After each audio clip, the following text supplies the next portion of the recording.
everyone. My name is Leia, and I'm gonna wish you a very nice welcome in the name of CroAI to our third Fight Club.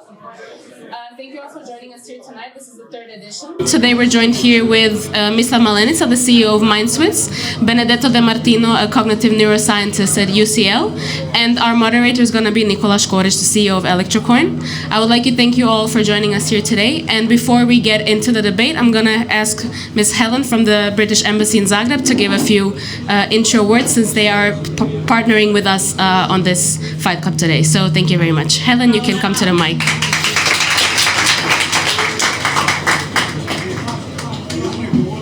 Thanks, Leia. I hope everyone can hear me, including at the back. It's great to see so many people here. Hi, I'm Helen. I'm the Deputy Head of Mission at the British Embassy, and we're really pleased to be doing this event with CroAI. We've worked a lot with CroAI, but we approached them a couple of months ago on this particular topic because we really wanted to do something around AI ethics. The UK we're super pro innovation, and we're really keen not to stifle that. And AI is a really big issue for us. We're third globally. It's an important industry, but we also recognise and are cognizant of the challenges. So that's why the UK hosted the summit that we did in November, the AI Safety Summit. That was looking a little bit more further down the track of the kind of risks that might be coming along. And I know that that's quite controversial itself, and some people think those risks are overblown and others think they're very real. But tonight I think is interesting because it's also about the challenges and the risks that we see right here and now. So I'm really glad that Benedetto could come out from the UK, because he's not just a smart and funny guy, but he's also a friend. So it's really nice to have the excuse. And I know that Mislav will give him a run for his money. So hopefully things will still remain friendly afterwards. But yeah, so and just to say, this event takes place in the wider context of the UK Embassy's Tech Week. So I was really impressed by the tech, innovation and science talent when I came to Croatia, which I wasn't necessarily expecting. Now, maybe I should have been expecting it, but it wasn't really something that people mentioned to me that much about Croatia before I got here. And so it's kind of become a bit of a personal mission of me to tell that story in the UK and to sort of make those connections. So today, a group of various Croatian universities touched down in Manchester. They're going to be having meetings and exchanges about how you commercialize research and innovation in universities. And then tomorrow night, we've got an event at Algebra where we'll be explaining the kinds of support the UK can offer for startup companies that are ready to scale up, and the kind of support we can give. So if people are interested in that, obviously we can provide more details. That's in partnership with Crow Startup. So this is a sort of a tech week, and I'm sure tonight is going to be a highlight of that. So thank you all very much for coming. And we're always open to collaboration in this area. So if anyone has ideas and they want to talk to us about it, then please do. Thanks.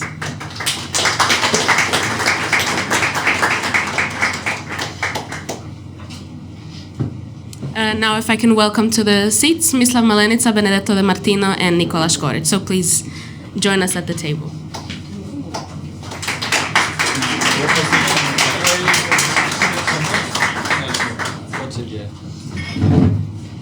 It's okay here? Okay. I can't look at the people, but I can turn around.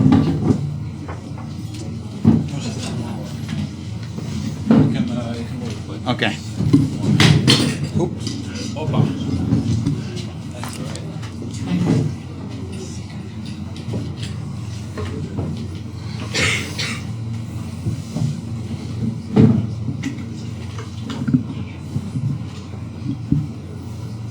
I'll let you decide. I don't want to make damage.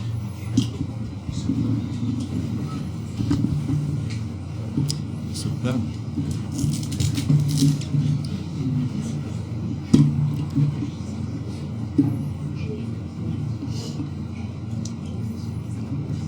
Okej, dobra. Możemy. Yes.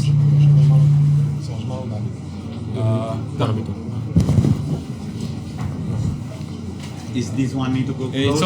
It's only important you speak in the microphone. Okay. Can we put in a way that? Yes. Of course.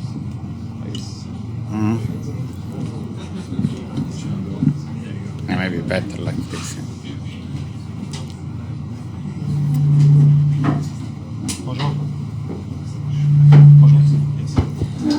Good evening, everybody. My name is Nikola Škorić from Electrocoin. Martina kindly asked me to moderate this Fight Club. I didn't have to do anything, just to come here and ask a few questions. Thank you for a fabulous organization. Thank you for coordinating everything. So yeah, let me just first say a few sentences about each of our speakers. So Benedetto De Martino is a professor of cognitive neuroscience at University College London, where he directs the Brain Decision Modeling Laboratory. He is one of the leading figures in the interdisciplinary field of neuroeconomics, a new research area that combines techniques from neuroscience with theoretical models from economics and computational neuroscience. In 2016, he moved to the Institute of Cognitive Neuroscience, where, with his group, he began to study how human decision-making compares to decisions made by artificial intelligence agents. Mislav Malenica is a big AI enthusiast, is a seasoned entrepreneur with over 19 years of experience in artificial intelligence, machine learning, game theory, and human behavior modeling. He is the CEO and founder of Mindsmiths, an AI startup that aims to help individuals and organizations to navigate both complex challenges and everyday struggles efficiently. Before that, Mislav worked at the Ruđer Bošković Research Institute, where he focused on developing decision support systems and augmented and diagnostic decision-making capabilities for medical professionals. Okay, guys, so welcome. First, to figure out, so the title is Who's to Blame for Algorithmic Failure? As we heard from Helen in the introduction, the fact that AI produces errors and that algorithms have failures and how big of an impact is that is a controversial topic at this time. So Benedetto, I'd like to start with you and maybe see how big of a problem is it at this point? Is it even a problem at this point, the algorithmic failure of current in production AI algorithms? Hello, thanks for inviting me. It's a pleasure to be here. Hope everybody can hear me fine, yeah? And if you don't understand my charming Italian accent, I'll repeat. I think that it's actually right now the time when we need to start to look at these things. I feel that the entire debate has been focused too much on these like futuristic perspective or like machine taking over the world and things. There are clearly things we need to think about, but there are things much more urgent that we need to deal now. Because I'm somebody that would like, I'm not a ludist, I would be somebody that wants the AI as an impact in society, in science, in research. And we need to grapple with some things that often, in my opinion, is not talked enough. And the problem is, it's true, machine can make error, but so human. And the argument usually goes, sure, if a driverless car make certain amount of accident, we know that the accident that a human make is probably 10 times more. So, in a utilitarian type of morality, say, okay, that's better, we can go for it. But there is a big problem that is often underestimated, and the fact that the human have the ability of reflect on their own mistakes. They can justify their own behavior. And we live in a system that if you go to court, you're going to have a very different sentence if you kill somebody for an homicide or for manslaughter. So the motive, the reason that brought you to do something is something we care a lot in our society. Now, there is a problem about a lot of this AI as it currently stands. And the problem is that those deep neural networks, they are making decision through this propagation through layer, and nobody knows what type of, what was like the primitive of this decision. So like imagine like a car that just made an accident and took the life of somebody, and you bring it, who you're going to bring to court? Because the algorithm won't be able to tell you what was the rationale of his decision. In our society, we value that people do the things for a motive rather than happen. The engineer will be not able to tell you why the algorithm, because these are very different algorithms from the one we are used to. These are algorithms that in which the handmade part is very limited. You just built it and then the architecture learned itself. And we have now at the moment a situation in which we actually do not know why they are doing certain type of things. But isn't it already existing problem with complex mechanical systems? For instance, if an airplane falls apart, there will be an inspection. They will try to figure out why it fell apart. But this and the engineer can, in theory, figure out that. In theory, yes. But in practice, sometimes you cannot figure out where the it's a bit different because this system have intentionality. The airplane does not have intentionality. Mm-hmm. So if it's a structural failure, it's like some things, and there is a pilot driving it and didn't, they gives a wrong signal.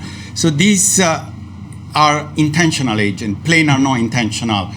And at least the current plane there. So it's like in the moment in which you have intentionality and you devoid intentionality from the ability to introspect your intention, I see a possible recipe for disaster. And my point here that the people should worry most are actually the people like Mislav, that they want AI to be adopted, because I think this is going to slow down the adoption of AI, because as soon as we're going to crush this problem, it will become very difficult to convince the public that AI is safe or whatever. Okay, so again, to get back to my original question, do you think that at this point in time this is really something for concern, that we really should slow down the development of AI, which of course brings good to our civilization, to take time to solve those problems? Yeah. I don't think slow down is the recipe that I'm advocating. I'm advocating the recipe of we need to look into this algorithm and this architecture and trying to have an algorithm that do not just produce a good output, but also algorithm that kind of understand the process. So I'm not saying that slowing down the research. I know there's been this debate. To be honest, the debate is fairly pointless because nobody is going to slow down. When in the moment in which Google say to slow down, the immediate argument is like, you're doing that because you want to catch up with OpenAI. And this is something slightly different. This is being a cognitive neuroscientist. I look at the problem from the perspective of our brain has made us not just zombie, they act to stimuli without understanding why we're acting. Mm-hmm. We are able to reflect on what we're doing. My theory is that the way we are building this algorithm is this zombie-like. Mm-hmm. This algorithm, they do things, but they don't know why they're doing things. And there must have been a very strong evolutionary pressure for the human brain to be able, because we are social animal, we need to communicate while we are doing things. So this is where I see the problem. But the answer, I think, is more research, not less research. Okay. So, Mislav, while you're building your zombies, do you feel they are generating, significant problems? Do you think that this is an important discussion? As I mentioned, we heard in the introduction, this is a controversial discussion, and we are now spending time on it. Do you think that you, as a head of a company that tries to build those artificial machines, so to say, should concern with it a lot? Yeah, I think that this is a topic for all future losers. Is basically like they're spending time on this topic. So if you're an engineer and you're now concerned with like AI safety, you're already losing the game. If you're a startup or a company and your concern right now is AI safety, you'll lose the game. If you're a country and your discussions revolve around AI safety, it means that you are missing the point at this moment in time. And for me, Why? yeah, because like for me, like the biggest concern that I have with AI is that it actually won't bring balance in the world. It won't. It will just create even a bigger divide between countries that have money, that are very brave, that learn how to experiment with the internet, with cloud technologies and all these things, who are actually now doing the experiments, building technologies and so on, and countries like European countries that are actually slow, that are constantly looking for reasons why something can actually go wrong, that will in the end just become consumers of these technologies. And in a world where you'll, with AI, be able to create so much more value and new services, you don't want to be an audience. In a world where basically you want this AI to implement your core values, you also don't want to be an audience. Because these are the things that already happened to us in the internet. Like, we don't have internet giants. If you spend time in US right now and you watch hearings in front of their Senate, they're like basically roasting TikTok. While they're roasting TikTok because they're afraid of the influence that TikTok, like the company that has like connection with China, has on American society. But no one is stopping anything of this. And we here in Europe, basically, we are just, instead of right now experimenting, finding a way how we all can actually collectively work together to be very brave, we are actually finding excuses in these kind of debates where basically we just waste time. It feels like we are working, but we are not working. We are actually finding excuses like why not to build something that could actually give us a chance to create a product or a service that we can actually then sell to the rest of the world and bring some kind of balance. Yeah, this reminds me to the part of my education. I used to work for 10 years in nuclear power plant. And we studied history of nuclear technology and first chain reactions. From first chain reaction is in 39 to first atomic bomb. That there was like 6 years, and everybody was racing. And then it's nicely shown in Oppenheimer. Like a few months before they tested the first atomic bomb, they stopped and think, okay, will we actually end the world with this or not? But for them, that was not so important and pressing question, because on the other side was, actual Hitler, who is also maybe building the bomb. At this point, we are not in such a radical situation. Therefore, maybe safety is not such a priority. But this means that we all agree that AI doesn't really pose a significant safety risk. That it's not the same situation as with the development of a nuclear bomb, where maybe the sky will burn and everybody will die. So is your position that basically there is no fundamental problems with AI safety and we should simply ignore this and try to be the first in the race? I'm just like saying AI is a tool like any other tool. You can actually use it to build something useful with it. You can also hurt yourself with it. And it's the same with the internet, it's the same with the computer, it's the same with nuclear energy, it's the same basically with everything else. I'm just like saying that right now the world is divided between two sides. The one side is actively doing things, experimenting, trying to find recipes, and their risk-taking will actually be rewarded in the end with new companies, new products, with being able to create better life for themselves and their families and people around them. And to the countries or to people who are actually just waiting to figure out, will it work, will it really happen, and so on, that in the end will just be consumers. Can I just intercept? Yes. So let me try to unpack your argument. So first things, let's start with your first statement that there are Europe has been behind and will lose this thing.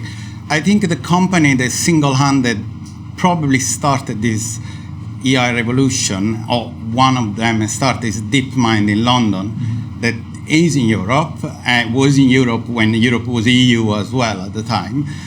They are very concerned about the safety. I happen also to be in their ethical panel. So when they do things, I'm independent from them by just like oversee the things.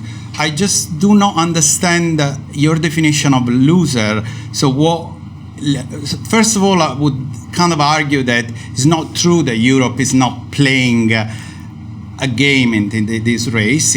Is playing a pretty important role, and all those people, they are at the core of this race. The actor that you say we should look and become like them, they're all raising concern and raising and things to do the things properly and carefully.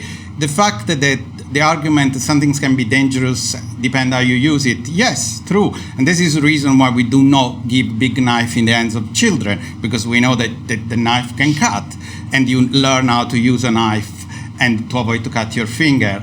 I do not see as this, and to be honest, as I was trying to hinting at the beginning, not thinking about this problem can actually have a worse consequence on the long term, because then you're going to have the public, as soon as something's happened, the public just turn against you, like the reaction to Chernobyl, and then stop to do any nuclear development that maybe would have been a good idea, just because some things are done without care at this stage, and they create some damage. So how do you see this point? Okay, so I would say it's not where it starts. It's basically who builds and monetizes it and who actually has the power in the end. So we can just say, yeah, are there smart people in Europe? Of course. But every tech cycle basically always follows the same pattern. First, you have some kind of breakthrough, and then you have like these enthusiasts that like start building stuff. And then once when you have something that gets accepted by public accepted, like ChatGPT, then you have like these financial institutions that start pumping money into it, and then actually they blow it like very often outside of the proportions. Then the balloon bursts and blah blah and so on. But the thing is, like, where's the place where it actually accelerates? And I wouldn't say it accelerates in Europe. I would say it accelerates in China, it accelerates in the States, because these are the two places in the world where they're actually, they know how important it is actually to stay ahead. And I don't see us as competitive. Like, I don't see that, when we are talking about the best companies in AI in the world right now, I'm not sure that we are talking about European companies. Yeah, but the pinnacle of US AI industry, Sam Altman wrote a blog post a year ago, and from what I understand, he still stands at those positions. It's planning for an AGI, artificial general intelligence, and beyond, where he declared this is going to he's going to operate as if these risks are existential. But it's all marketing. It's all marketing and bullshit. Like, the guy actually walks down the streets, basically taking with a backpack where he can actually stop the AGI with his nuclear codes. It's just like marketing. So I agree with you on that. Yeah. But the problem is, I think we need to. This is the reason why I was kind of happy that to keep this debate not about this. I don't think it's totally bullshit, but there are clearly some sort of inflated representation of this risk, and it's probably not even worth at this moment to talk so much. But I think what we really need to do, and then maybe, I don't know if we're still at the end of this debate disagree on that, is forget about this marketing about this big existential risk. I can agree with you, they might overblown for like showing they are more powerful than they are, these things, when they have their own limit. But there are the type of limit I was talking, they are like real limit, like we are going to substitute human to scan things at the airport or diagnose a cancer. We need to understand better how the system got to this conclusion, because the fact that we're building this very powerful black box is not going to help anybody, because at the moment when things go wrong, that zombie example before, you are dealing with practically a zombie that doesn't even know what... I disagree. Okay. Why I disagree? Because there's no AI who should be responsible. There are people who should be responsible.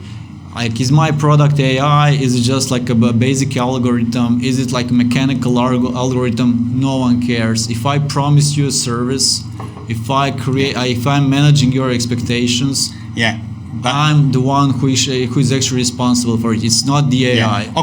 Okay. Let's make a clear example. So imagine your company produce a machine they need to scan like for cancer, whatever. So then the machine makes some error. Some people are going to sue your company. You won't be able to tell where the error comes from in the machine. So that is going to completely take a huge risk. So how we're going to deal with this is like, because you are creating something quite sophisticated that you don't fully understand how it works. Then in the moment the same way how I actually have employees and I don't fully understand how their mind works, but when I have human employees, I don't fully understand how their mind works. Yeah, but they can answer to you. They can answer whatever. Like you can ask them questions, and they can reply. Yeah, and they'll give me like bullshit answers because maybe their wife actually left them. Maybe they got drunk last night and they made a bad medical decision, bad diagnosis, and so on. And they will take responsibility. They're going to go to prison if they've done something. I as a company will actually take responsibility because I have these employees as my own. I misjudge them, like what they can do, how well they will perform, and so on. So there are already laws in place that are basically saying if Mislav's company is providing a service, Mislav is responsible for the service. I don't need new ones. Are these like people doing it? Are there like machines doing it? Is it AI doing it? I'm taking responsibility. But would you realize that will stop a lot of people to actually will stop the things you want to happen? Because imagine like a driverless company start to be bogged by sue and get sued constantly, and that is not able to defend any. You can still bring the things about like on average we do way less accident than a human, but when you're gonna go to the single case, the person is gonna sue you. The engineering doesn't know what happened, the algorithm doesn't know what happened, and the company is gonna end up to just bankrupt very quickly because court is gonna put on their knee. Look, I'm looking at it in states. No one cares. Like really, no one cares. Like you don't care. But no, that means no one cares. AI safety is a marketing tool. It's also a tool for big companies who are very advanced in AI to raise a barrier for newcomers. Like I know that Sam Altman will actually go to the Senate and talk about it, not because he cares, because he wants to say, what if we impose certain regulations and we are already ahead of everyone else? What if I have these close connections to politicians and I can actually decide what will be the rules that new startup won't actually be able to comply with? Like they're just like playing the game. No one really, and it also sounds nice, but really no one cares. And I would say elsewhere also, the public cares. So what someone cares or doesn't care, if you have a special channel with him, you might know if he cares or not. And I don't care what he cares as well. But we are talking about, we are not making decision based on if Sam Altman cared for real. We're making decision based on what the public care. We live in democracy. What the state care about the safety. Some of your arguments have nothing to do with AI. You are maybe advising a much more like capitalistic dynamic society like US compared to the more regulated of EU. But I think people here care that the things they are drinking is not poison with some things, and we have some regulation to check for that. If you don't like this regulation, then it's your choice. But a lot of people do care about this. People all around the world now pay $200 a month to have like autonomous function in their Teslas. And even if there's a thing like you need to be it needs to be constantly under your surveillance, like what is doing, you need to keep your hands here. They're not doing that because it's the same with the internet. Yeah, we could actually regulate everything, but that's not how the world works. And if we are telling ourselves that we'll actually regulate it, that we'll keep it in a safe box and so on, maybe like 3 of us will do it. But our competition there won't do it. They'll actually use it against us. If I can interject here. So what you just described resulted in the first confirmed human death from AI. when the Uber driver. It's not human death from AI. It's a human death from like a product that another human actually made possible, and that the government actually said yes, it can be used. Even we actually knew that like maybe not all people will keep their hands on the actual wheel all the time. That's exactly my point. So should we really close our eyes to the fact that people will not keep their hands on their steering wheel as they are supposed to by the operating procedure? I'm just like saying we are choosing between do we want to have an active role and have a chance to actually build something that will others use. Yeah, but I don't want that we'll things just be passive. I don't want that things kill my children, and I think we can get the hands up. You might have this hyper-libertarian view that they say whatever is the cost, I want to just. But a lot of people don't have this approach to risk. I mean, I'm not sure how many people in the audience feel comfortable with knowing that the driver in a car that doesn't really. But do you feel comfortable that your child can actually go online and on Reddit or some forum actually read something that's and do something that's very harmful for their health or for people around? Yeah, but you're not going there and you're not shutting down the internet.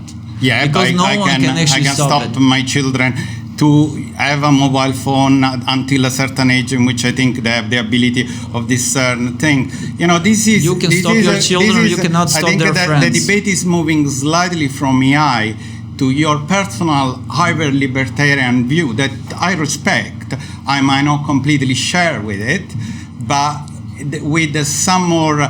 But the things I found slightly irritating is that you assume that everybody is like you. Everybody doesn't care. And this is not what seems to be. People seem to be very concerned.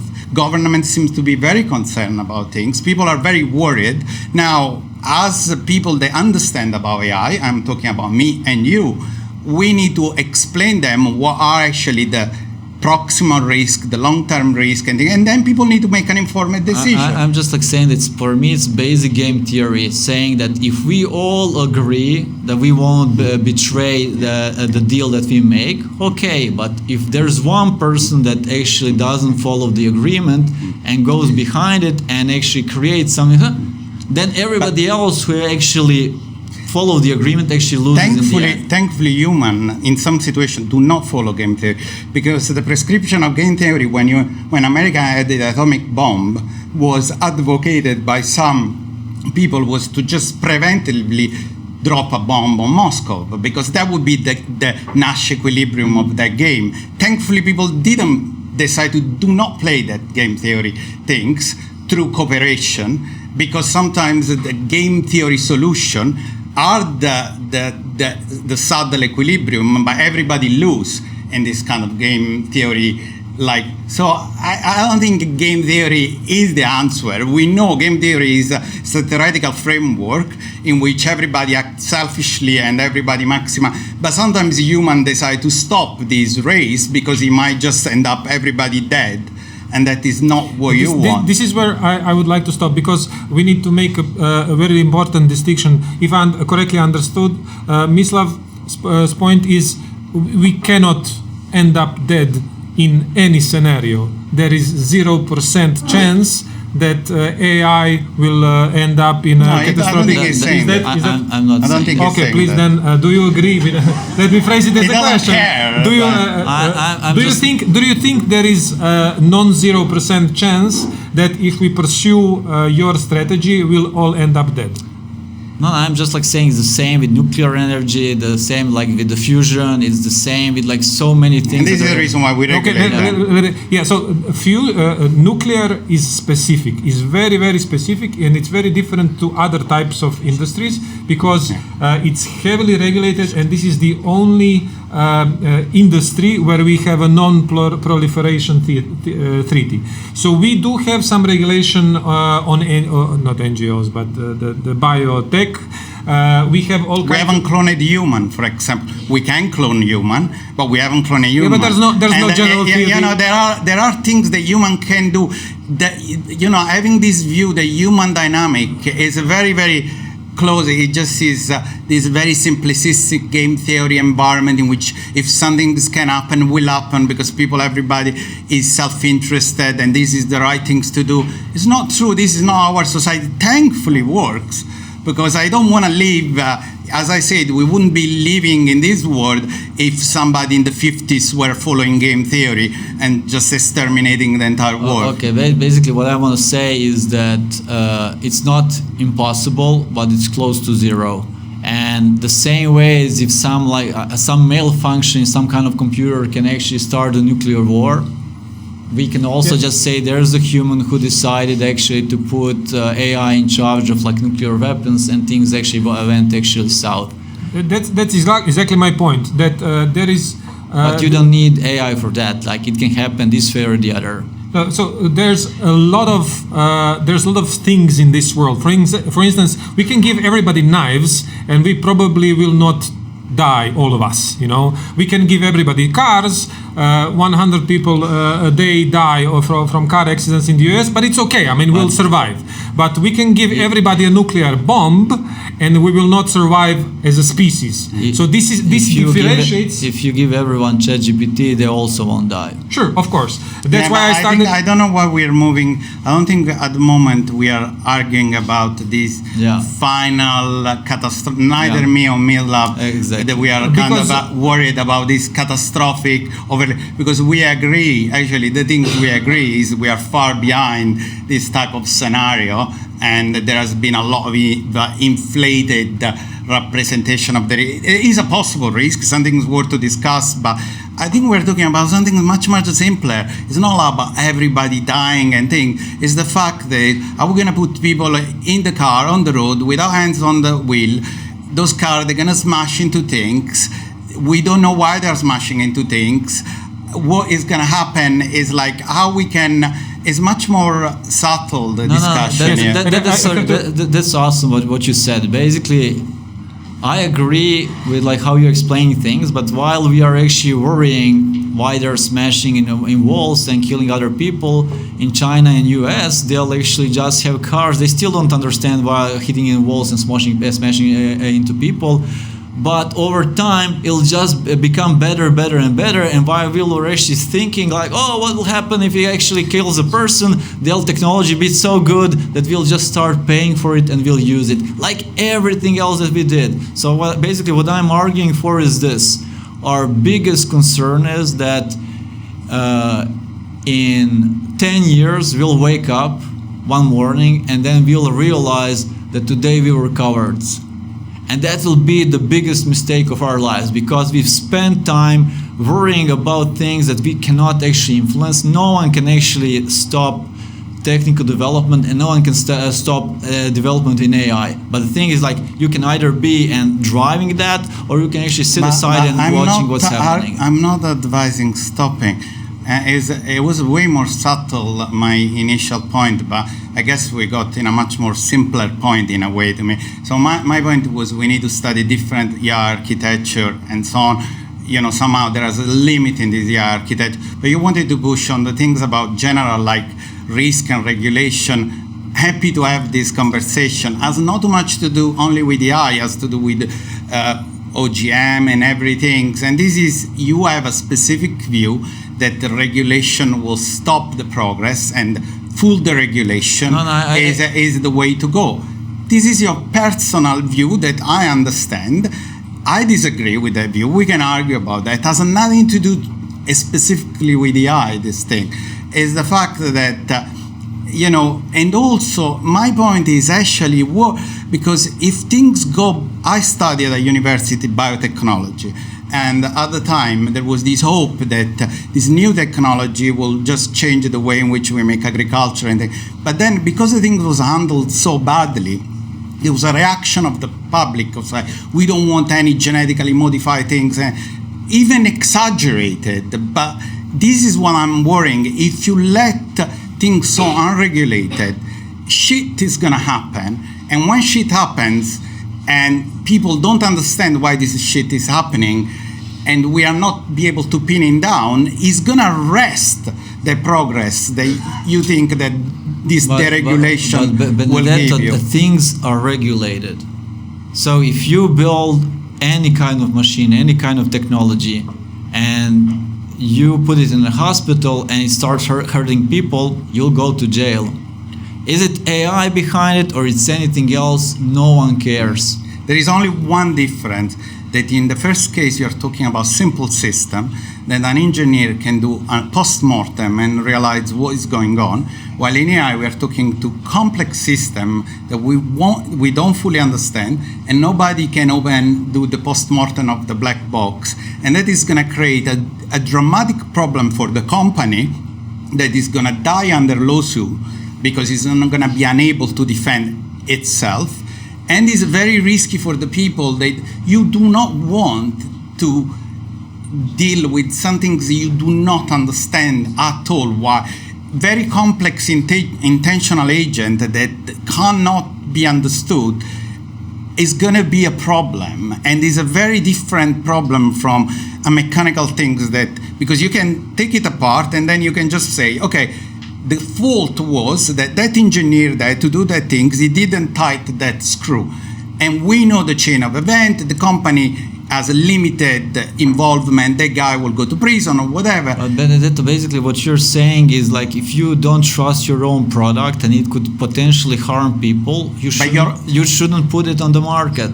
Yeah, the problem that we are putting on the market, this product, that we do not understand. To me, this product, they intrinsically cannot be understood. To me, it sounds like you're basically just saying, I don't want to do testing, I don't want to take responsibility. It would be cool if some kind of regulatory body say, oh, you filled you satisfy the form, and if you satisfy the form, you won't go into the jail. Look, you will. You're misrepresenting my position, because this is not what I want. I want that we invest more money in AI to trying to not only generate algorithms that they do interesting output, but we also understand how they got to that output, and that will be our protection later on the line will make these things way more acceptable in society. Because see what we are doing tonight, we are actually explaining two different positions. So they will have an idea at the end of this night of what I think and what you think. If in this room there were two AI, these things couldn't happen, because those two AI won't be able to kind of like meaningful having this conversation, and they will not know why the main point I'm saying, if we are going to introduce in the world, and I think we should, I'm not against it, complex agent, they have intentionality, and we have no clue of why they reach to those conclusions, along the line we're going to have a problem. But and who will have the problem? As a society, we're going to have a problem as a society, because I will be started either. If you put a car that you didn't test thoroughly and you put it on the road, you can't test for these things. If you let a driverless car going out, a driverless car is gonna, by definition, facing situation that you couldn't have tested. This is the whole point of having a driverless car, because if you have something move right and left, you can test it. But if you put them in a real world with the real scenario, with the real pedestrian, there will be so many things that you couldn't have tested. Okay, and so you are introducing a very complex machine that has to do a very complex job that so far only human were doing. Badly, yes. Okay. Let me just ask. So, Benedetto, let's say that in 2, 3, 5 years of trying to figure out these complex systems, we come to conclusions this is not possible. This is forever going to be a black box. What do we do then? Do we give up? Because you're saying, okay, we need to understand, we need to, Mislav will do his thing, but we also need to put effort and put into energy to understand these black boxes for them to not be black anymore. I got your question. Okay. No, don't need to get angry. So, in that case, I would say I wouldn't want to feel comfortable with an AI car without somebody there with hands on the wheel, taking then the final responsibility of where that car is going. Okay, so this is the reason why I say if we don't invest in that, we're going to slow development, because then, and like me, probably, I don't know, because I don't have the ambitions to know what the people want. I think I wouldn't like to live in a world in which there are these kind of zombies that potentially can kill me, and I don't know why they're killing me. And maybe a lot of other people will feel the same. In that case, means that unfortunately we'll still need people taking time, being with their eyes open. And if you make the argument people take the hands off anyway, they should have a fine, they should have their drive license retired. You know, we make rule, we trying to enforce. If we enforce them and people fail, they just pay consequence. You can't guarantee that a rule will be followed, but in general, does it make sense, my answer? Yeah? Yes. Do you feel that in that case, you should, of course, you will always have choice not to drive autonomic vehicle, but do you think that in that case also you should be protected from the self-driving car, that the government should not allow them on the street because you I don't should feel, have allowed feel them on the comfortable? street, but with people with their eyes open and hands on the wheel. Yeah, but in practice we know this is not going to happen. The people will No, but type on their that's not phones. true. That's not true. I mean, there are so many rules we have. Come on, If we are so close to the moment where I don't want to allow humans on the street who are less predictable, worse drivers, cannot be in sync as AIs can be in sync and so on. So basically the future is not AI is unpredictable, AI is a black box and so on. The future is basically humans drink, humans take drugs, humans don't sleep enough, humans don't have enough practice before actually they go onto the street and so on. Basically, instead of like saying, oh, there's a black box called AI, let's stop it even if it was tested for millions of miles and so on the streets. Like maybe we should just like say, oh, we cannot allow humans unless they have like 10 years of actually going to a driving school before they can actually go on the street, because they kill other people every day, because they didn't care. They were drinking, they were not following the rules, they didn't practicing enough and so on. I just think it's like far bigger problem than like what some kind of algorithm that's thoroughly tested and that's by every second it's on the street, it gets better and better, and in the future it can, all these agents, all these different cars that will actually act as agents, they can actually be almost in perfect sync. So the future definitely is not about like, oh, let's protect human drivers from AI vehicles. It's probably let's protect everyone from human drivers. I think we exhausted this topic. Yeah. Okay.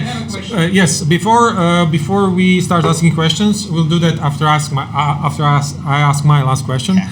So my last question. Sorry, we didn't let you ask a lot of questions. No. That means I moderated you perfectly, because people didn't come here to listen to my opinions, but to your opinions, and this is exactly what I wanted to happen. Two of you to exchange opinions, go back and forth. I would like to go back to your Nash equilibrium. I know you don't like this question. You were very vocal about not liking the question I asked, but let's pretend I'm part of the audience. I'll ask it again. So in case of we allow AIs to develop, we go Mislav way, everything explodes, a lot of companies build a lot of AIs. As you mentioned, we will have some kind of game theory, some kind of competition. Do you think that in that case there is, it's really important for me, because distinction between the world where there is a possibility that basically we'll just all die because of this competition, that equilibrium, that Nash equilibrium, there is a possible Nash equilibrium where we all die. Do you think that's question for both of you, that there's a non-zero chance or there is a zero chance? Because as I mentioned earlier, no technology up until this point had this ability except for nuclear.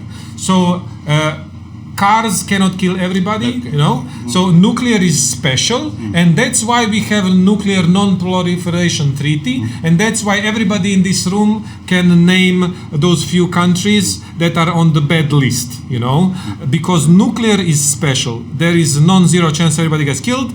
Everything else has zero chance.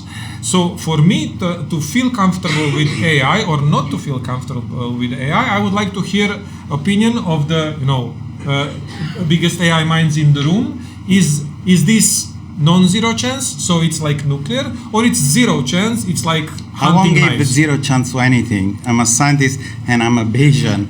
I will never assign zero probability to anything. I won't even assign zero probability to the fact that in 1 minute the sun will explode, because there is always, some probability, very small, but there always could be some probability. In the case of AI, at the moment it seems small, not as small as the sun exploding in a minute, but sure, there is more than non-zero probability that things will happen. You don't think it's comparable to nuclear? Let's put it. That's my question. Is the existential risk at the moment no.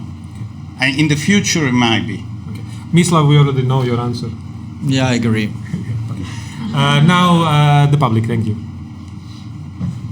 So the gentleman on the wall. First it was like a question to Mislav, but now let's make a comment just. On few occasions you mentioned testing, and you especially emphasize truly testing. For anyone who knows what AI is, speaking about the probability, I don't believe that there is a truly tested AI product, because we have several very exact situations, not to mention GPT or any other models, that they can make misjudged, mispredictions that are actually probably tested, but they are changing. That's because of pure math and pure probability. So now it's a comment. Second one, following this discussion, I think it actually is not what we mentioned at the beginning. Like it will be about is the failure of the algorithm or whoever is in charge or responsible, or where the liability is. But we are speaking about the regulations and stating that first, we are over-regulating AI technology, and second, that Europe is behind rest of the world, not to mention US. And my comment is actually that US is not over-regulated by law, state law, federal law, standards, whatever, but by the practice.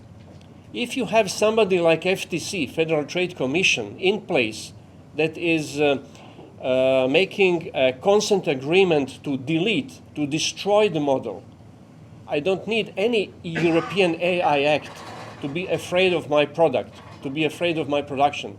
Because with a single order, a couple of years of my development will actually disappear, be destroyed.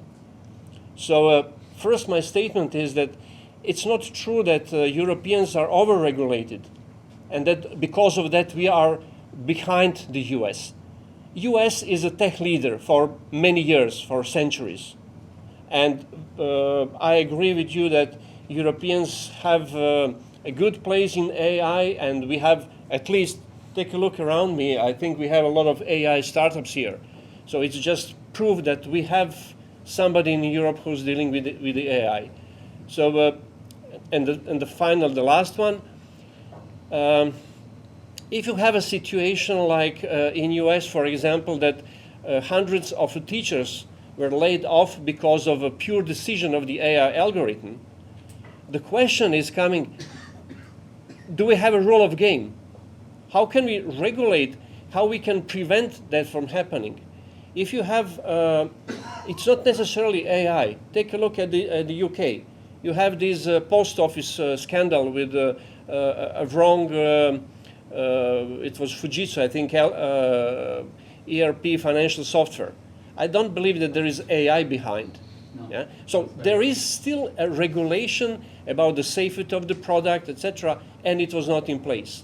So it's not the guarantee itself. But if we don't have anything, if we don't have any rule of the game, then we can play whatever we want. And at the end, we will have a chaos.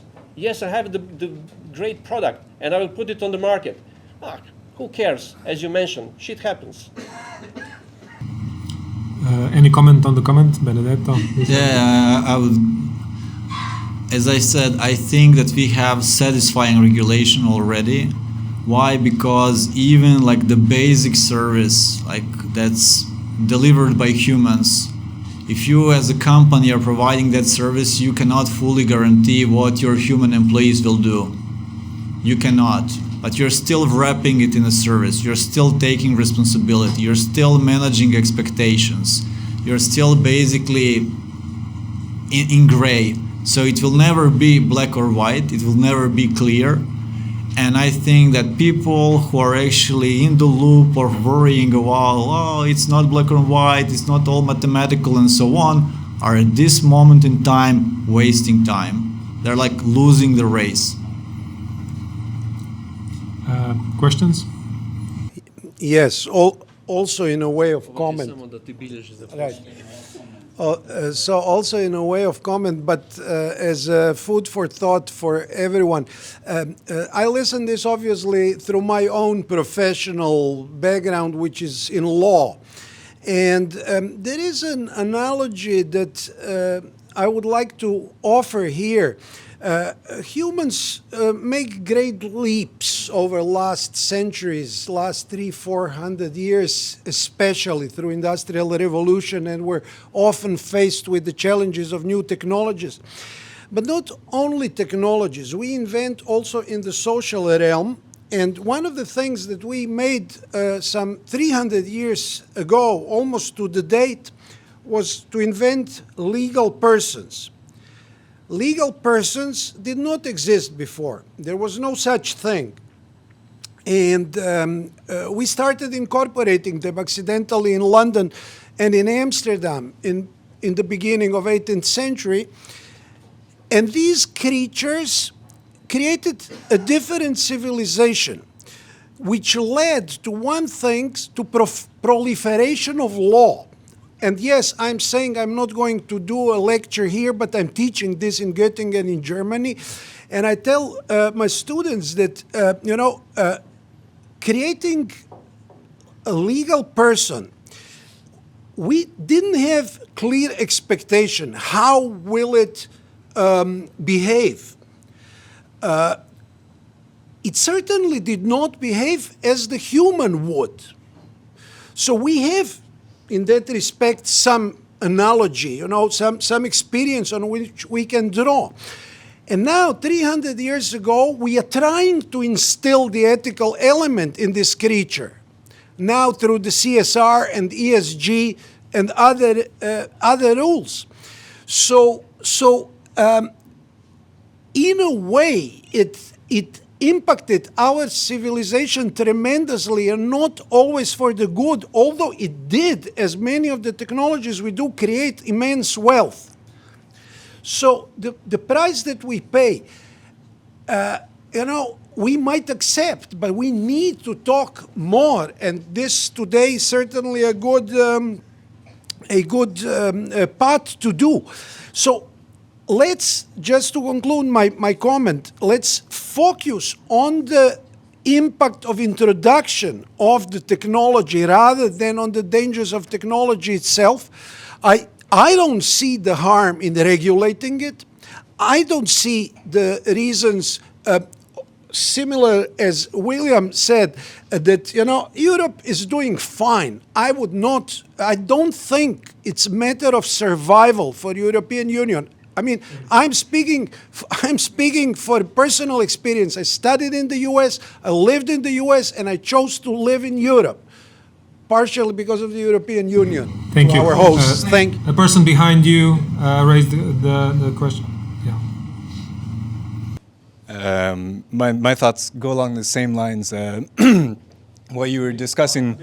Sorry, my thoughts go along the same line while you guys were discussing the ideas of the responsibility of the corporation for failures of their services, particularly ones that are harmful to humanity.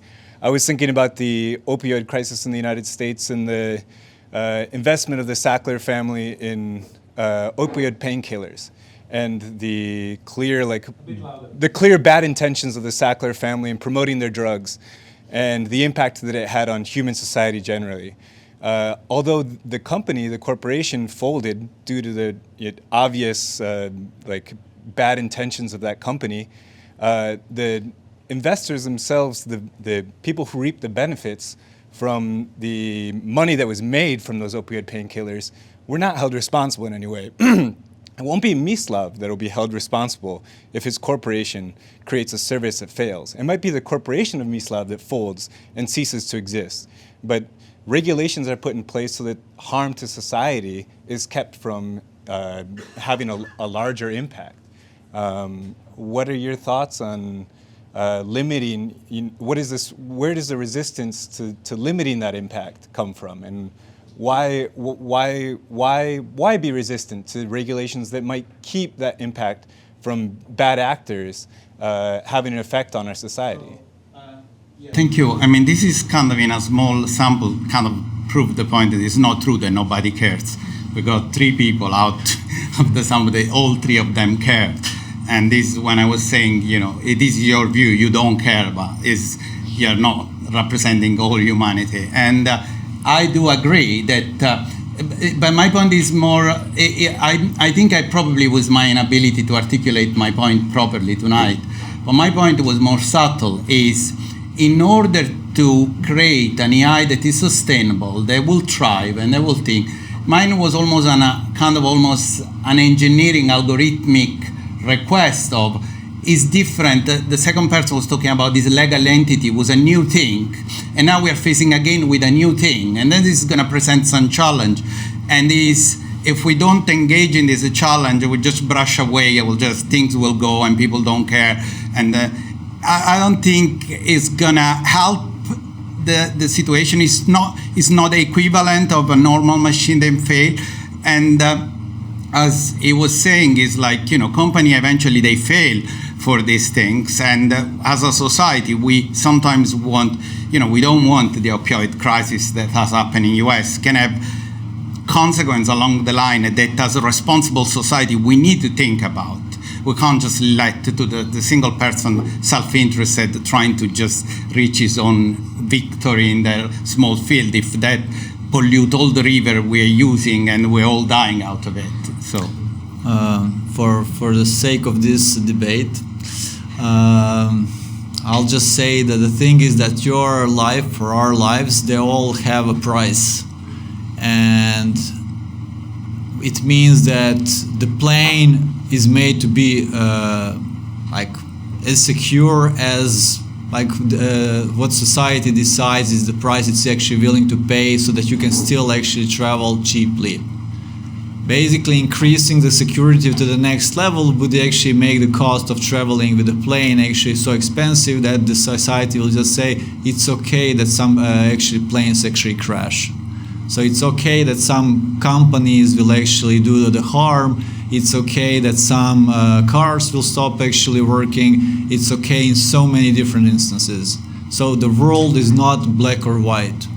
Basically, what I'm trying to say is that while we are debating, can we actually make it 100% bulletproof, super secure, and so on, there are some people who will actually worry less about it. They'll actually just build, test, build, refine, and so on. At some point, it will be good enough that society will decide, yes, it's safe, it can be used.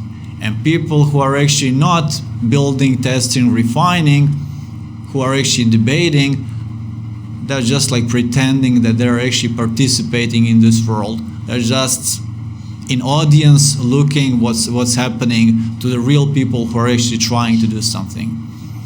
Okay. Person in the first row.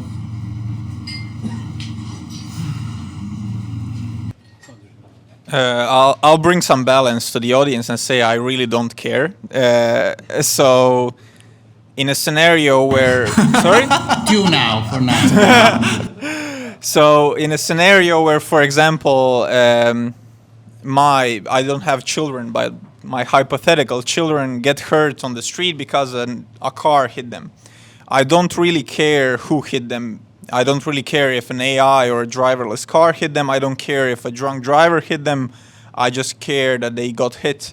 And I think in the end, what would matter most to me is that the probability of my children getting hurt on the street is minimized. And I think in every way possible, training AI models and self-driving cars is much easier than to train humans in unpredictable scenarios.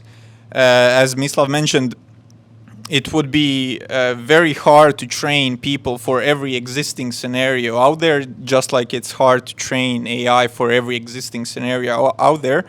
But I think that AI is more likely to fail in scenarios like that. And I think if globally we work on models that minimize this error, I think it would bring much more security in the end than just focusing on regulation and trying to figure out why AI did something and did not something. I think it's more important to focus on minimizing the chance of making a mistake. To stay with your example, I can imagine as a parent that is a tragedy no matter what if your son gets killed by a car. But for society it matters a lot if the guy was drunk and he was running like a madman, or the car break down and the guy he did his best but he couldn't break it. So in the first case the guy is going to have a lengthy sentence. Yes. In the second case, and there will be a third case that somebody decided to kill your son because for whatever political reason, or he hated you, it was a revenge. All these scenarios will always bring to the death of your son. That is a tragedy for a parent no matter what. But society really cares which one of these conditions are. And we act very, very differently depending on each one of them. In the case the brake broke, the guy probably won't even have any responsibility, will feel really bad, but won't have any responsibility. In the case of the drunk driver, it would be negligence and manslaughter. In the case of an homicide, it will be some things like probably life in jail. So these things matter. It's not just the outcome that matter. Of course, but if I can counter, what happens to a drunk driver when he killed someone on the street? They go to jail, and then what's jail? It's just to make a person learn from their mistake. It's you go to jail, and then after jail we hope that you learn from your mistake and it won't happen again. The same can happen to AI as well. If an AI kills a person on the street, and we don't know why he did it, that's the biggest difference. And we don't know why he did it. It doesn't matter, because the AI will learn from it, and then next time it won't kill a person on the street. No, it's not true. Your last step is not supported by anything we know about AI. It won't learn from it, and we still won't know why it did it. But I mean, AI learns from its. It learns from the training set and things. It won't learn from this specific case, in particular because we don't know what are the conditions for him to learn. Because a human, we know that if he didn't have alcohol in his body, he wouldn't do that. A human, I didn't hate you, he wouldn't kill your son. But because even the AI system, we don't know at what point of training something's going. I'll give you a very, very quick example. There was an accident happened in Tesla car that at one point the car was behind a van, and was one of these metal van. The sun went on the van, it went in the camera, and it disappeared, the van in front, okay? So now you need to know that the sensor in Tesla are really good, better than the human eye. So probably even the human had the van disappearing. The difference though, that the Tesla car then accelerated and is smashed in the van. A human won't accelerate because there's a model of the world in which things do not disappear. Okay. And so by knowing this very different architecture, we can kind of fix the error. It's not going to be through learning more and more. We need, for example, some things we are missing now, an AI that knows beyond the training set, some rule of the environment. And now AI is not built like this. So it's not true the AI will correct itself if we don't understand the architecture. I'm sorry, but the basic principle of AI and how models learn is by minimizing its mistakes and minimizing errors. And if I can counter again... We'll have to conclude here because there's a lot of questions. Oh, okay, sorry. Yeah, we can talk later. Yeah, sure. Please, table behind you. Okay, thank you both so much for the debate, which has been very thought-provoking.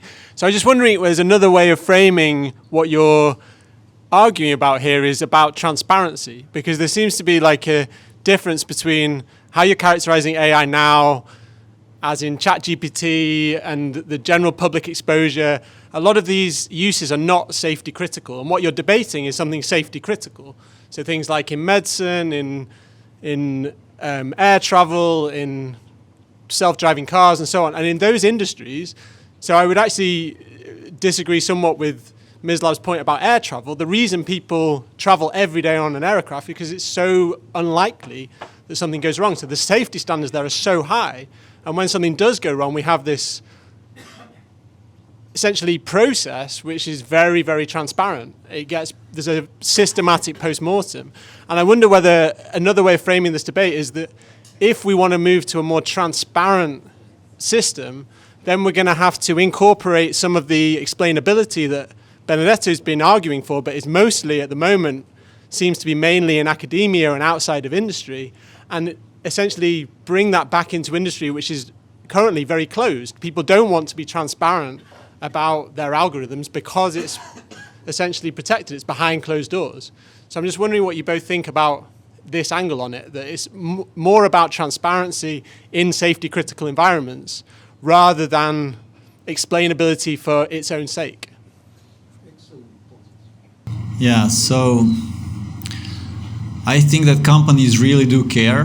Why? Because they cannot actually put the service on the market or the product on the market without actually taking responsibility for what will happen. I, like what Benedetto said, before, for example, I disagree that AI doesn't learn from it. I think that humans, especially because every year you have new drivers, they don't learn from experience of the past generation and so on. They relearn it from the scratch all the time. And with AI, yeah, maybe we don't know. Maybe a lot of it really is a black box. But when you see that something happened, you can try to recreate the situation. You can actually try to figure out in what situations this certain behavior will get triggered, and you'll relearn how to actually avoid it. I think companies are super motivated to actually minimize the number of mistakes, but I also think we should all be aware that the mistakes will always happen. And if we are basically only willing to push products on the market that never fail, that have no chance of failing and so on, nothing will be pushed to the market. No medical pill, no medical treatment, no car, no plane, nothing, because everything has a probability that will actually fail. But at certain point, you're just okay with it. And I can guarantee you that with AI, there is a process, or there are processes how at some point of time I'll have a better feeling what's a statistical distribution of how many times I'll see a failure than with, for example, with human drivers. And I'm thinking no one can stop it. So I think that the key thing is companies really do care, because their whole business depends on the fact, do we see it as secure or something that's good that you're willing to pay for? Of course, that we care that no politician will actually want to stop it because there are careless leaders and so on. But it doesn't have anything to do with the transparency of how you built it. I'm kind of happy we moved from nobody care to company care. At the beginning of the I'm just saying nobody really cares about their regulation, AI safety and so on, in terms of the discussions that we are having. I'm just saying it was kind of a tongue-in-cheek joke. But to answer your question is exactly that, because I want the AI becomes like a plane, that people wanted to use it feeling fairly relaxed. The stakes are so low that I don't need to, my wife doesn't need to know tomorrow I will arrive back in London. Is that because we put in a system of transparency step and thing, but because of the peculiarity of the technology and to the fact we haven't invested, we have been happy with the fact they produce outcome, but we haven't invested in understanding the mechanism. And I want to just remind you, I don't want block research, I want more research. I don't want that suspend. We will risk to get a situation in which there are a lot of planes that crash and nobody uses plane anymore. And this is the worst case scenario, even for industry. please, gentlemen in the first row, then Lea, then Martina. I'm sorry, I already got the microphone. Dear moderator, so I will be taking the liberty to ask the question, although I don't even need a microphone because I'm very loud. I would just like to encapsulate a little bit of the things that have been said. The young gentleman to my left has mentioned the opioid crisis. I would like to point out that it was completely in line with all the rules and all the regulations that were set place in the United States. It was completely and 100% legal by the Sackler family. They did what they did. The reason why everything failed was not because it was not legal or because it was not regulated. It was because it was wrong, and it had tremendously bad consequences on the entire society, and that's what led to a lot of lawsuits and things being rewritten and rediscovered. Also, my colleague to the left, a very famous legal expert, has said 300 years ago we invented the fact of legal entities that were not only humans, they were also companies, which only shows that for the past 300 years we've been very curious and inventive in terms of rewriting laws. And we haven't been rewriting them because somebody was there sitting and being scared of something, but because we figured out that within our society something went bad, and then we said, oh, see this? The Henry Ford car, it can actually kill people. Maybe we should put in like a driver's test before we let people drive it and kill other people. And then we wrote that law. In the same way, I think Mislav is pointing out that it's not that we don't need any regulation, but that we need regulation after we realize that something is bad and that we have seen consequences of these things, other than just putting regulations and laws and stoppages to research and businesses and products being launched after they've been tested to the world because people are very scared. And one other thing that I'd like to ask you as a parent is that you mentioned you have kids. I think there are a lot of parenting styles, and I think you're very familiar with the helicopter parent style where you're constantly worried about your child hitting the floor, eating something bad, doing something wrong. I mean, you personally probably also have figured out that it's probably best in some cases to let the child do the mistake and learn from its own mistake rather than just protecting it all the time. Wouldn't you agree? Yes, I mean, of course. But I still haven't fully understood the question. It was the question is, do you feel like that regulation and restrictions should be put in place because of people's fears or because of real consequences that are bad and can be proven and track record and then be written behind it? Yeah, but we are already in a case that these things have been introduced and problems are starting to arise, and we need to now move forward. Yeah, but problems arise more than they are already existing within. They are different type of problem. That's the thing. Yeah.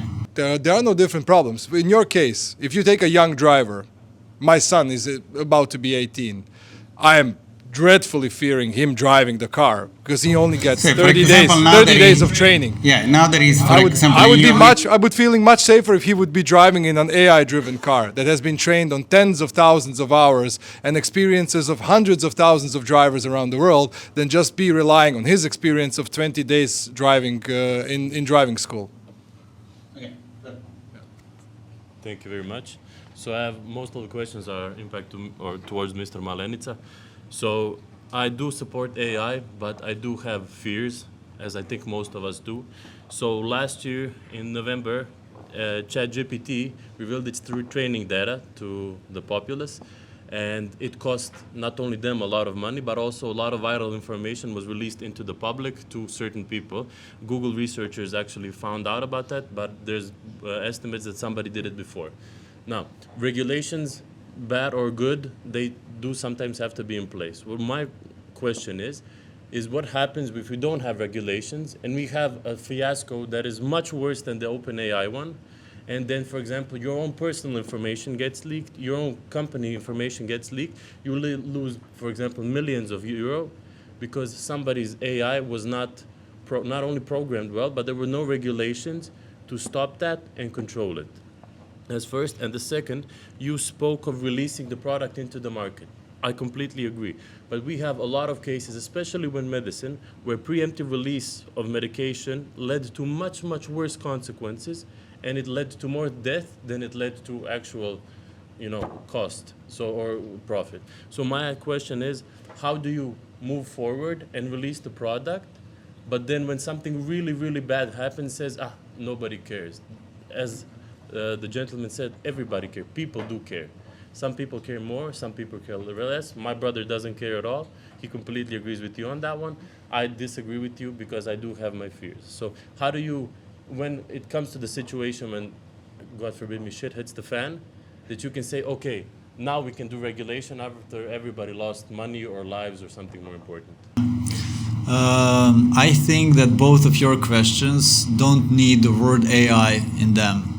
Because it's like, what if computer does this? What if someone actually writes a bad book?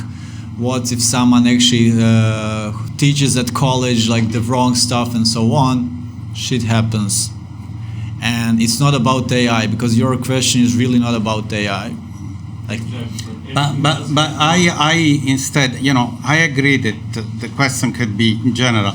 But I think you're raising a point that could be very important here in this discussion is, here we are introducing a new intelligence. We are not introducing simply a machine that does things. Now, as you just said, you think some things, your brother thinks something's different, he thinks something else. We're having a debate tonight, and this is something the human intelligence is foundational to human intelligence, the ability of having this communication we are having tonight. The fear that I'm having that we are releasing intelligent-like things, they are unable to do what we are doing tonight. And this is a real problem that is a new problem, because before we were not releasing stuff that were intelligent, were complex machine, but there was no hint of intelligence. I believe that these things now are intelligent, are getting more and more intelligent, but they are lacking these things for which today you not enjoying a nice walk on the thing. You're sitting here, we are arguing, my heart rate goes up, I get the message from my iPhone, and then my heart rate goes up. And we are having this kind of debate, and this is foundational for our society. Even when a professor says something bad, when anything happens, you have somebody that comes, monitors and said that was bad, and then you go and fix it. But when information is released, especially sensitive information, even mine or my company's information, when it's released, it does cost me. When a student gets taught something wrong, he can always read the book and learn it correctly. But when I lose 2 million euro because somebody released my information on the company, So the thing is, AI didn't hurt you. The company who was actually responsible hurt you. So that's what's very important. Did they use AI or they didn't? Who cares? They took your data, maybe without your knowledge. They leaked the data because they were reckless and so on. So it's not AI. It's Thank you. We have some other questions. Sorry about that. But Martina, you're good. Okay. Do we have any more time? Actually, I haven't. Okay, so that ebook, he was. Yeah, but she's the organizer, so she trumps him. Come unfortunately, on, we can do one more, right? Can we? Okay, so let's do one more. So But it needs to be a real question. Yeah. So I'm going to try to be quick, but I wanted to ask about your opinion on the different social influences on AI. For example, students in colleges and in high schools are currently using AI to write term papers. Or this is not an AI example, but self-checkout at stores. The store near me lost around 90% of its employees to modern technologies. So what is your opinion on this, and what would be possible solutions for these problems? I teach in university. Last year we had a guy, we had to deal with a case of essay, were all forged, and we're going to get to a point it's going to be impossible to tell the difference. And at one point, even at that stage, the guy admitted, but if he didn't admit, it wouldn't be possible for us. So we are clearly facing new challenges. The way in which this is actually going slightly away from this debate, the way in which I address these things to them is, you're going to university, imagine you're going to a very expensive pottery class to learn how to make pot. And at the end of the class, you go and buy a pot, and you bring to that as your final exam. You're going to pass we haven't learned anything about pottery. So human with AI, artificial intelligence, AI can be used to empower you. If you want to use for not learning anything, you're welcome to do it. It would be very hard for us to detect. As a society, I can see becoming a problem, because maybe a guy become like a doctor without having studied a single day in his life. So we might need to implement other things like talking with them and things. But I think humans still wanted to learn. So I still wanted to learn a language, even if I have a perfect translator.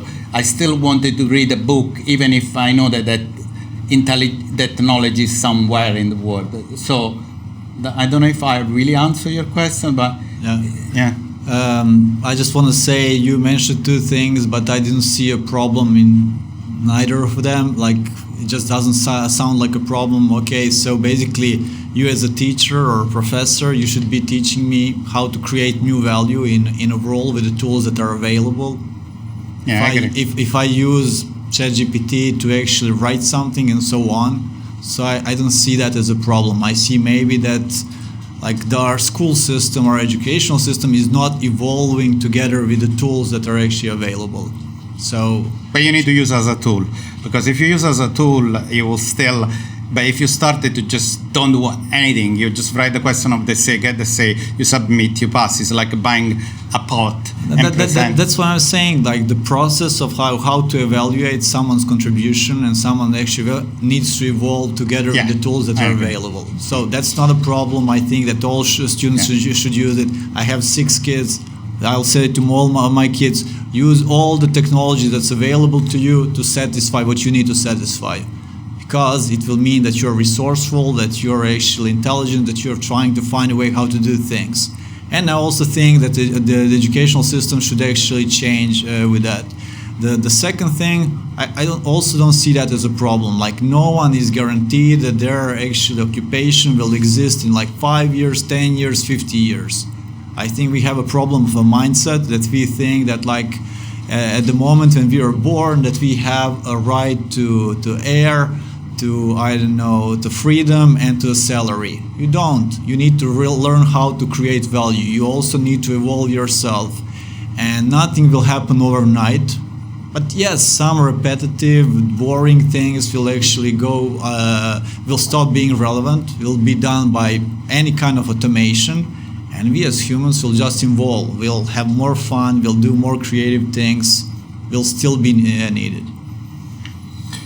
Okay, thank you, Mislav. Thank you, Benedetto. I didn't have to ask a lot of questions, which is just what I wanted, to have you engage in a fruitful discussion. It was very interesting to listen to you.